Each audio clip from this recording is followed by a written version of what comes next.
तो दोस्तों siemens limited ने अपने क्वार्टर 2 के नंबर को डिस्क्लोज कर दिया है। तो चलिए देखते हैं क्या है क्वार्टर 2 के नंबर्स के अंदर। लेकिन उससे पहले बता दूं, कंपनी की आज बोर्ड मीटिंग थी। कंपनी के डिविडेंड को लेके भी कंपनी के रिजल्ट के साथ साथ कंपनी आज डिविडेंड भी डिस्क्लोज करने वाली थी।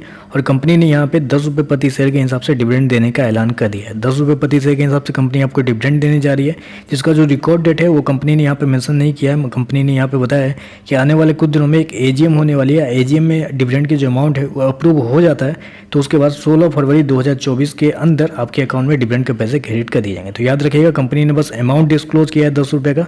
रिकॉर्ड डेट कंपनी की तरफ से अभी तक डिस्क्लोज नहीं किया गया। पेमेंट डेट कंपनी ने 16 फरवरी डिस्क्लोज कर दिया। चलिए अब कंपनी के नंबर देख लेते हैं। नंबर्स कैसे क्या है। तो डाटा बेस के लिए कंपनी को मिलियंस में दिया गया। मैं आपको क्रोस में कन्वर्ट करके समझाता हूँ कैसे क्या हुआ है। पिछले क्वार्टर की बात करें तो पिछले क्वार्टर में कंपनी ने 4,873 करोड़ के आसपास का रिवेन्यू जनरेट किया था ऑपरेशन के थ्रू। पिछले साल 4,657 करोड़, अभी देखें तो बढ़ के 5,807 करोड़ के आसपास आपको देखने को मिल रहा है। तो साल दर साल देखें तो साल दर साल अप्रोक्सीमेटली बोल सकते हैं 25% के आसपास की तेजी आपको देखने को मिल रही है कंपनी के रेवेन्यू के अंदर। वहीं अगर क्वार्टर जाते हैं तो क्वार्टर भी कंपनी के रेवेन्यू के अंदर ऑलमोस्ट 21 से 22% के आसपास की तेजी है। तो क्वार्टर साल दर साल कंपनी का जो रेवेन्यू है वो आपको बढ़ता हुआ देखने को मिल रहा है। चलिए कंपनी के खर्चे क्या है वो देख लेते हैं। पिछले क्वार्टर की बात करें तो पिछले क्वार्टर में 4,398 करोड़ खर्च किए थे। पिछले साल 4,234 करोड़, जबकि अभी देखें तो कंपनी के खर्चे 5,191 करोड़ के आसपास आपको देखने को मिल रहा है। तो कंपनी के खर्चे भी देखें तो कंपनी के खर्चे भी ऑन एन एवरेज कंट्रोल में ही है, ज़्यादा कुछ ऊपर नीचे नहीं है। चलिए कंपनी का नेट प्रॉफिट क्या निकलता है वो देख लेते हैं।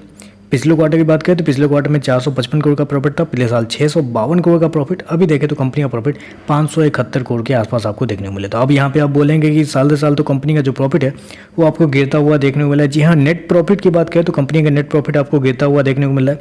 लेकिन याद रखिएगा, पिछले साल कंपनी को एक्सेप्शनल आइटम में अप्रोक्सीमेटली 355 करोड़ का फायदा हुआ था, जिसकी वजह से कंपनी का जो प्रॉफिट है वो पिछले साल आपको ज़्यादा देखने को मिला है। अगर उससे पहले का देखें, जिसको नेट ऑपरेटिंग प्रॉफिट बोलते हैं, पिछले साल मात्र 381 करोड़ था। अभी देखें तो बढ़ के 571 करोड़ के आसपास है, जबकि पिछले क्वार्टर में भी 455 करोड़ के आसपास है। तो ऑपरेटिंग प्रॉफिट देखें तो साल दर साल क्वार्टर एक अच्छा खासा अमाउंट में जंप होता हुआ आपको देखने को मिल रहा है। चलिए कंपनी के ईपीएस क्या है वो देख लेते हैं। तो देखिए पिछले क्वार्टर की बात करें तो पिछले क्वार्टर में कंपनी का ईपीएस 12.80 रुपये का था। पिछले साल 10.72 रुपये का।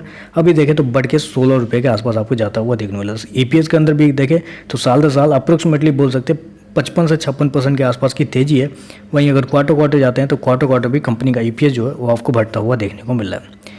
ओवरऑल अगर मैं नंबर को समराइज करूँ तो देखिए, नंबर रिवेन्यू और प्रॉफिट दोनों देखें तो एक अच्छा खासा अमाउंट में आपको बढ़ता हुआ देखने को मिला। पॉजिटिव नंबर है, ऊपर से कंपनी ने 10 रुपये का डिविडेंड भी दिया है। तो ऑन इन एवरेज कर सकते हैं कि नंबर पॉजिटिव साइड पे जाते हुए देखने को मिल रहा है। तो चलिए बस आजकल बस इतना है। वीडियो पसंद आया तो लाइक कीजिएगा, साथ चैनल को सब्सक्राइब जरूर कीजिएगा। धन्यवाद।